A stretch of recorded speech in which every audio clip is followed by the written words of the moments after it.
Good morning, I'm Zander Kelly, and you're listening to MediaPlex News Radio.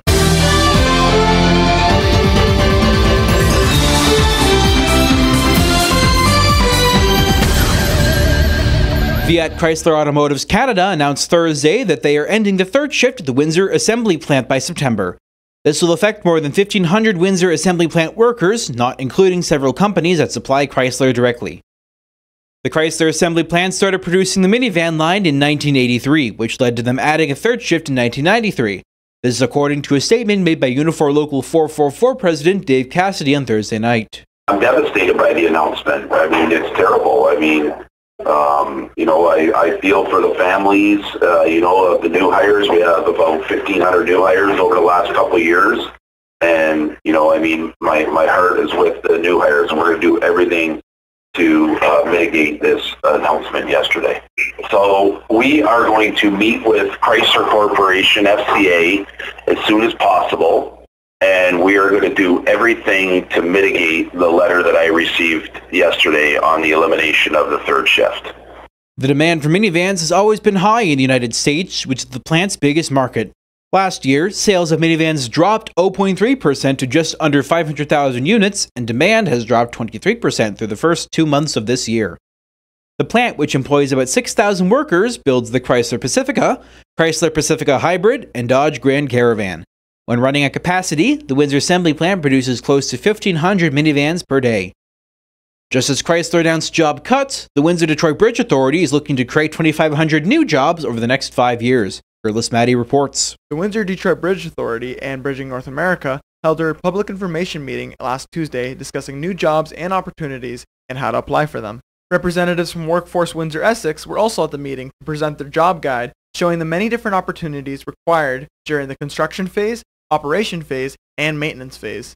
Justin Faulkner, the Senior Director at Workforce Windsor Essex, said the jobs guide will help inform the community of upcoming employment opportunities for the next 36 years. It's going to require a huge workforce from both sides of the Detroit River.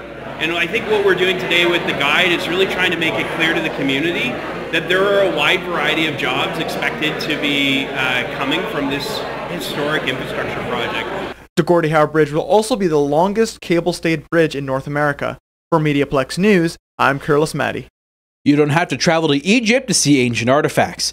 The Chimchuk Museum is hosting an Egyptian display until May 26th. Barry Hazelhurst tells us more. A piece of Egypt is in Windsor at the Chimchuk Museum until May 26th. The exhibit is called The Gift of the Nile, a traveling exhibit on loan from the Royal Ontario Museum.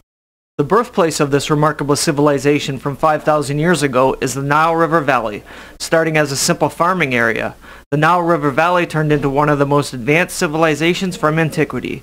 On display at the exhibit are items that introduce visitors to the beginnings of the Nile River Valley, as well as many important components of daily life for its inhabitants.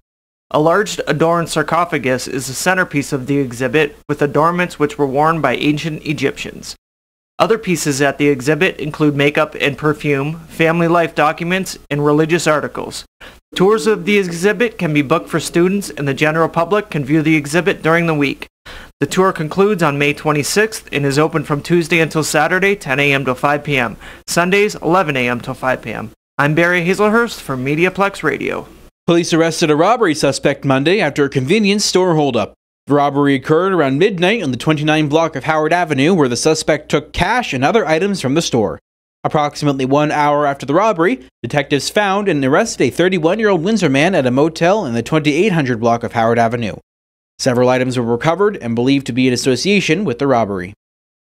Earth Hour happens this Saturday night from 8:30 to 9:30. Every year, millions of people around the world switch off their lights for 1 hour to signify their support of saving the planet. This year's focus is attention to wildlife loss in Canada and around the world. According to the World Wildlife Foundation, it is believed that globally we're on track to lose 67% of wildlife populations by 2020. And now, on to the weather. Today is a high of 7, with a few showers scattered throughout the day. This weekend, the temperature will remain about the same, and the rain will continue until Sunday when the temperature drops to 3. Next week, we can look forward to some warmer temperatures beginning Monday. Temperatures will continue to rise until Thursday with a high of 14 and a chance of showers. Thanks for listening. For MediaPlex News, I am Zander Kelly.